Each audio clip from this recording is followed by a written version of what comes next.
সারা দেশে অভিযান চালিয়ে অবৈধ মজুত করা ৩,৭২,৩৮৮ লিটার জ্বালানি তেল উদ্ধার করেছে জ্বালানি ও খনিজ সম্পদ বিভাগ।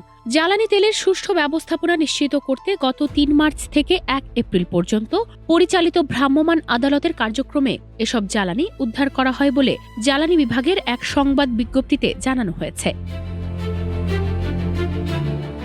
জ্বালানি ও খনিজ সম্পদ বিভাগের তথ্য অনুযায়ী উদ্ধারকৃত জ্বালানির মধ্যে ডিজেলের পরিমাণ সবচেয়ে বেশি, যার পরিমাণ ২,৭১,৩৭৪ লিটার।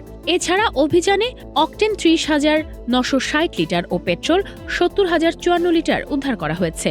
জ্বালানি বিভাগ জানায়, অবৈধ মজুত, পাচার ও সরবরাহে কৃত্রিম সংকট সৃষ্টির অপচেষ্টা রোধে এ ধরনের অভিযান জোরদার করা হয়েছে। তারা জানায়, নিয়মিত তদারকি ও ভ্রাম্যমাণ আদালতের মাধ্যমে আইন লঙ্ঘনকারীদের বিরুদ্ধে কঠোর ব্যবস্থা নেওয়া হচ্ছে।